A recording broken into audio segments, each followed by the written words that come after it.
നമസ്കാരം. ഇന്ന് 2025 ഫെബ്രുവരി 6 വ്യാഴാഴ്ച. എല്ലാ ഓസ്ട്രേലിയൻ മലയാളികൾക്കും ഗുഡ് മോർണിംഗ് ഓസ്ട്രേലിയയുടെ മോർണിംഗ് ന്യൂസിലേക്ക് സ്വാഗതം.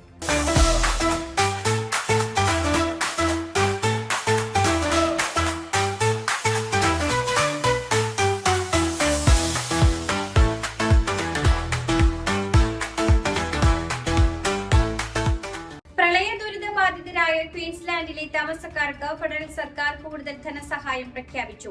ഡിസാസ്റ്റർ റിക്കവറി അലവൻസ് പ്രകാരമാണ് സർക്കാർ ജനങ്ങൾക്ക് കൂടുതൽ ധനസഹായം പിന്തുണയായി നൽകുന്നത്.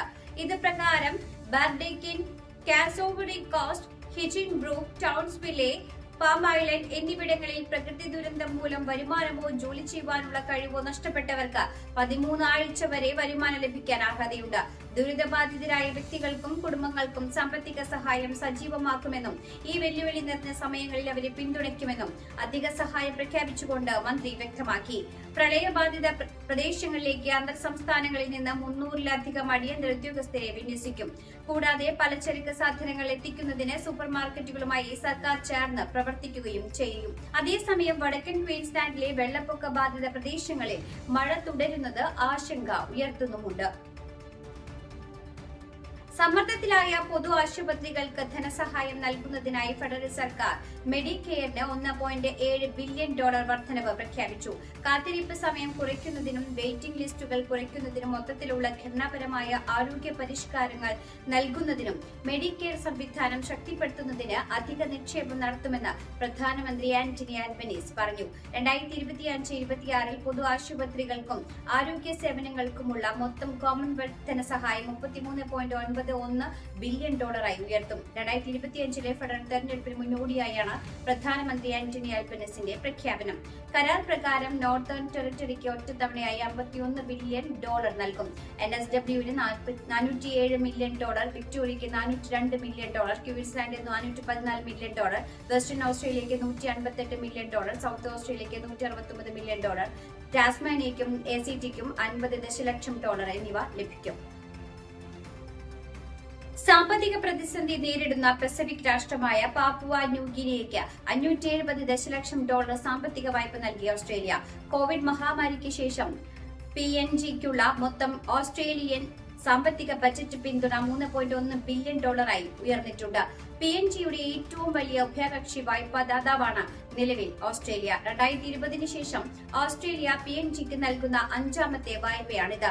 കരാറിന്റെ ഭാഗമായി ദേശീയ നിക്ഷേപ പരിശോധന കർശനമാക്കുവാനും സാമ്പത്തികമായി ലാഭകരമല്ലാത്തതോ ഉയർന്ന അപകട സാധ്യതയുള്ളതോ ആയ പദ്ധതികൾ അവസാനിപ്പിക്കുവാനും PNG സമ്മതിച്ചിട്ടുണ്ട്. പാപ്പുവ ന്യൂഗിനിയയിലേക്കുള്ള ചൈനീസ് നിക്ഷേപം കഴിഞ്ഞ ദശകത്തിൽ വർദ്ധിച്ചിരുന്നു.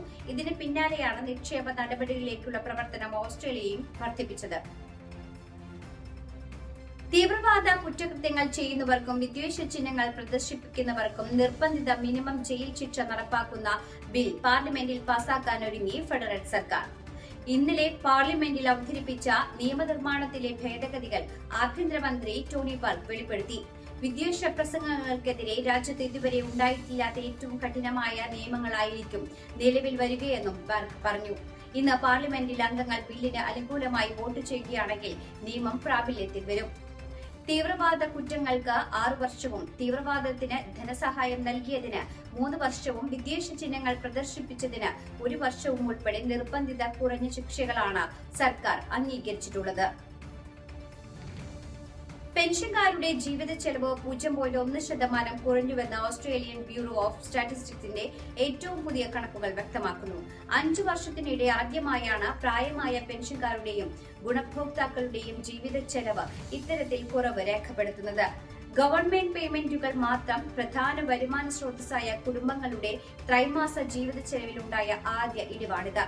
ഒട്ടുമിക്ക സാധനങ്ങൾക്കും സേവനങ്ങൾക്കുമുള്ള വില വർദ്ധിക്കുമ്പോഴും വൈദ്യുതിയുടെയും ഇന്ധനത്തിന്റെയും വിലയിലെ ഇടിവും കോമൺവെൽത്ത് റെന്റ് അസിസ്റ്റന്റ് വർദ്ധിച്ചതും ചെലവ് കുറയുന്നതിന് സഹായകമായി.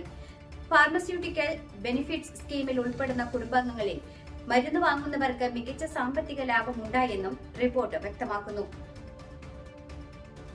ദീർഘകാല പ്രത്യാഘാതങ്ങൾക്ക് കാരണമായേക്കാവുന്ന അപകടകരമായ പകർച്ചവ്യാധി പടരുന്നതിനെ കുറിച്ച് വിക്ടോറിയയിൽ ജനങ്ങൾക്ക് ആരോഗ്യ മുന്നറിയിപ്പ് നൽകിയ അധികൃതർ. മൃഗങ്ങളിലൂടെ മനുഷ്യരിലേക്ക് പടരുന്ന ക്യൂ ഫീവർ കേസുകളിൽ ഗണ്യമായ വർധനവുണ്ടായതായി വിക്ടോറിയ ചീഫ് ഹെൽത്ത് ഓഫീസർ മുന്നറിയിപ്പ് നൽകി.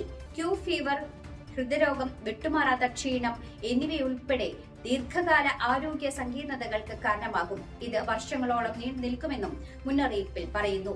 മൃഗങ്ങൾ, മൃഗ ഉൽപ്പന്നങ്ങൾ, മൃഗങ്ങളുടെ മാലിന്യങ്ങൾ എന്നിവയുമായി ജോലി ചെയ്യുന്നവരാണ് ഏറ്റവും അപകട സാധ്യതയുള്ള വ്യക്തികൾ.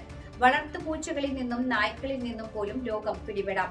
വിക്ടോറിയയിലുടനീളം 2024 77 ക്യൂ ഫീവർ കേസുകൾ ഉണ്ടായിരുന്നു. ഇത് മുൻ വർഷത്തെ കേസുകളേക്കാൾ ഇരട്ടിയിലധികമാണ്. ഓസ്ട്രേലിയ ശ്രീലങ്ക രണ്ടാം ടെസ്റ്റ് മത്സരം ഇന്നു മുതൽ കാലി ഇന്റർനാഷണൽ സ്റ്റേഡിയത്തിൽ നടക്കും. 2 മത്സരങ്ങളുടെ പരമ്പരയിൽ ഇതിനോടകം തന്നെ ഓസ്ട്രേലിയ 1-0 മുന്നിട്ട് നിൽക്കുന്നുണ്ട്. ആദ്യ ടെസ്റ്റിൽ ഒരു ഇന്നിംഗ്സിനും 242 റൺസിനുമാണ് ഓസ്ട്രേലിയ ശ്രീലങ്കയെ പരാജയപ്പെടുത്തിയത്. 43 വർഷത്തെ ടെസ്റ്റ് ചരിത്രത്തിലെ ഏറ്റവും വലിയ തോൽവിയാണ് ശ്രീലങ്ക ഏറ്റുവാങ്ങിയത്. അതേസമയം ഇന്ന് 100ാം ടെസ്റ്റ് കളിക്കുന്ന ശ്രീലങ്കൻ മുൻ ക്യാപ്റ്റൻ ദിമുത് കരുണരത്നെ ഈ മത്സരത്തോടെ അന്താരാഷ്ട്ര മത്സരത്തിൽ നിന്ന് വിട പറയും. 99 ടെസ്റ്റുകൾ കളിച്ച കരുണരത്നെ 39.40 ശരാശരിയിൽ 16 സെഞ്ചുറികൾ സഹിതം 7172 റൺസ് നേടിയിട്ടുണ്ട്. ജ്ഞാനായ അസോസിയേഷൻ ഓഫ് സൗത്ത് ഓസ്ട്രേലിയയുടെ നേതൃത്വത്തിൽ വടംവലി മത്സരം നടത്തുന്നു. മെയ് 3 രാവിലെ 9 മുതൽ അഡ്ലൈഡിലാണ് മത്സരം. ഓസ്ട്രേലിയ ടഗ് ഓഫ് വാർ രൂപീകൃതമായതിനു ശേഷമുള്ള ആദ്യത്തെ ഓൾ ഓസ്ട്രേലിയ വടംവലി മത്സരം കൂടിയാണിത്. 22ഓളം ടീം അംഗങ്ങൾ വടംവലി മത്സരത്തിൽ പങ്കെടുക്കുമെന്നും രാജ്യം കണ്ട ഏറ്റവും വലിയ സമ്മാനത്തുകയാണ് വിജയികൾക്ക് നൽകുകയുമെന്ന് ഭാരവാഹികൾ അറിയിച്ചു. മേളയിൽ പങ്കെടുക്കുന്ന എല്ലാ ടീമുകൾക്കും ക്യാഷ് അവാർഡ് ലഭിക്കും. കൂടാതെ മത്സരം കാണാൻ വരുന്ന കാണികൾക്കും സമ്മാനം നൽകുന്നുണ്ട്. മത്സരത്തോടനുബന്ധിച്ച് വിവിധ വിഭവങ്ങൾ ഒരുക്കുന്ന ഫുഡ് ഫെസ്റ്റിവലും നടത്തുന്നുണ്ട്. രാജ്യത്തെ എല്ലാ വടംവലി ടീമുകളെയും പങ്കെടുപ്പിച്ച് ഓസ്ട്രേലിയയുടെ മണ്ണിൽ വടംവലിക്ക് പുത്തൻ ഉണർവ് നൽകുകയാണ് അസോസിയേഷൻ ഇത്തരം മത്സരങ്ങളിലൂടെ ലക്ഷ്യമിടുന്നത്.